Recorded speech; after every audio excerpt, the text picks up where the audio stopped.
फल और सब्जियां कहाँ से आती है? बेटा, तुम्हें क्या काम है? ये सभी मॉल से आती है या फैक्ट्री में बनती है? इस सभी चीजों की बेटा खेती की जाती है। यह सभी चीज कारखाने में नहीं बनाई जाती। तो यह कहाँ और कैसे होता है और कौन करता है? बेटा, अब तुम्हारे स्कूल जाने का समय हो गया है। तुम स्कूल जाओ और अपने टीचर से इन सभी बाबतों में चर्चा कर लेना। टीचर, ये सब सब्जियां और फल कहाँ से आते हैं? बेटा, इसे कहीं बनाया नहीं जाता, इसे खेतों में उगाया जाता है। तो इसे कौन बनाता है और कहाँ से आते हैं और हमें शहरों में क्यों नहीं दिखते? औद्योगिक कारण और प्रदूषण के कारण। तो यह क्या है? औद्योगिक कारण और शहरों में वाहनों एवं मानव सुविधाओं की बढ़ती संख्या। मानव सुविधा का मतलब? मानव अपनी सुविधाओं को पूर्ण करने के लिए विविध चीजों का इस्तेमाल करता है, जैसे कि गैस, टीवी, फ्रिज, एसी, कागज, प्लास्टिक आदि चीजों का इस्तेमाल करके इंसान अपनी सुविधाओं को पूर्ण करता है। इन सब के प्रयोग से पर्यावरण में क्या हानि होती है? एसी, टीवी, फ्रिज, वाहनों के इस्तेमाल की वजह से वातावरण में कार्बन डाइऑक्साइड की मात्रा बढ़ती जाती है। कंक्रीट के घरों के निर्माण की वजह से शहरों में कृषि के योग्य जमीन की मात्रा भी कम होती जाती है। वातावरण में कार्बन डाइऑक्साइड की मात्रा बढ़ने से वातावरण असंतुलित होता है।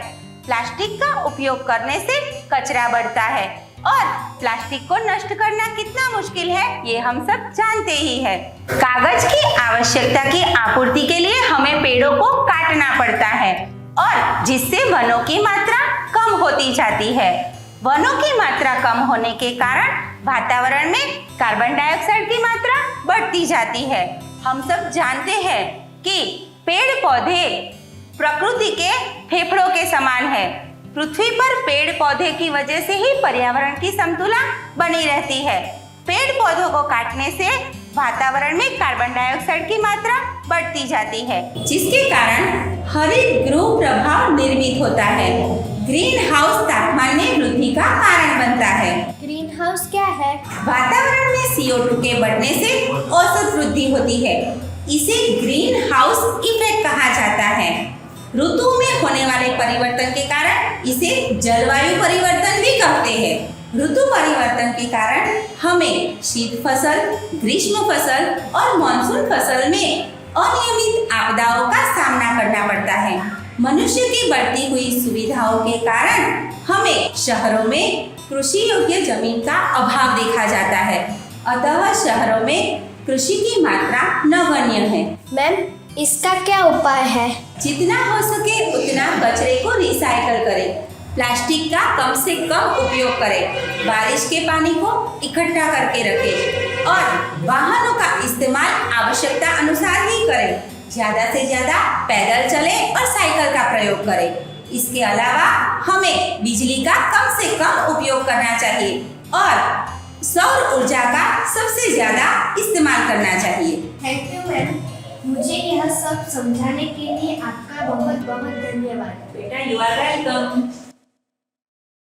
तो अब हम हमारी एक और गंभीर समस्या वाटर क्राइसिस के बारे में बात करते हैं। सोचिए, आपको पानी पीना हो और पानी पीने के लिए नल खोले और नल में से पानी ना आए तो कॉन्टिनेंट्स की 47% जमीन ड्राई हो चुकी है। उधर खाने का एक भी दाना नहीं उग सकता है। नासा ने 2002 से लेकर 2017 तक क्लाइमेट चेंज पे होने वाले चेंजेस का डॉक्यूमेंट करना चालू किया है। इस प्रयोग का नाम ग्रेन्स है, gravity recovery and climate experiment. उन्होंने डेंजरस फिनोमिनन ऑब्जर्व किया है कि पृथ्वी पर से बर्फ और पानी गायब हो रहा है। भारत पर फोकस करते हैं। सिर्फ 6 सालों में देखिए कि भारत का ग्राउंड वाटर लेवल नीचे ही जा रहा है।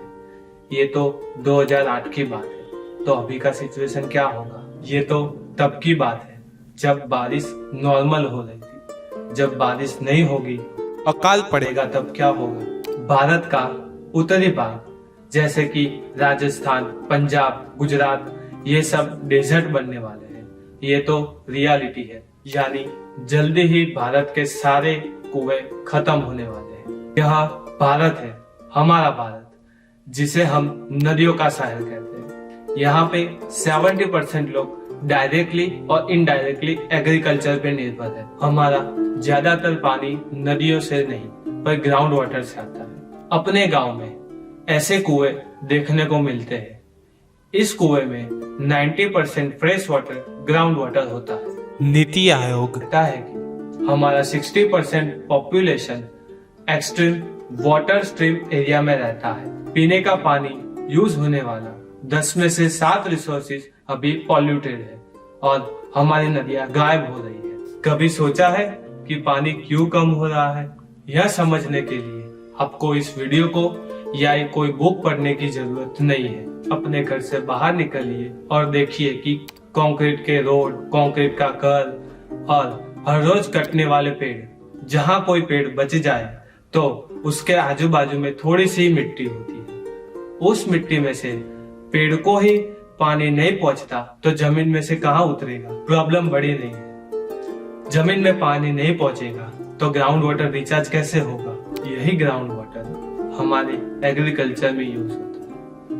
हमारा एग्रीकल्चर 90% ग्राउंड वाटर से ही होता है। उसमें से 80% 3 क्रॉप्स के लिए होता है।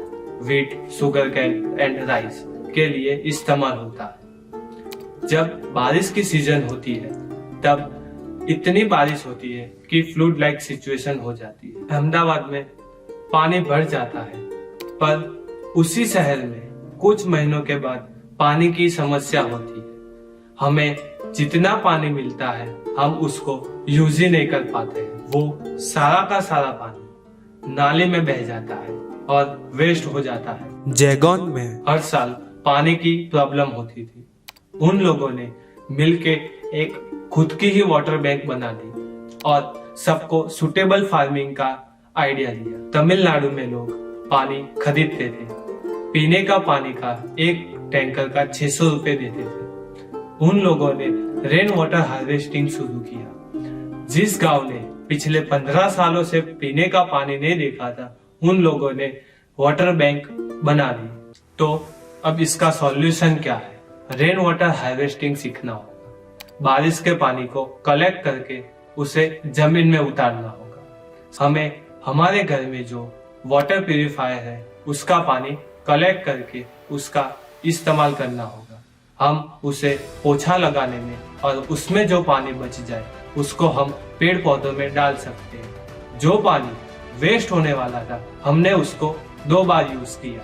हम हर दिन 10 लीटर पानी बचा सकते हैं। इस छोटे से एक्ट से हम 3600 लीटर से भी ज्यादा पानी बचा सकते हैं।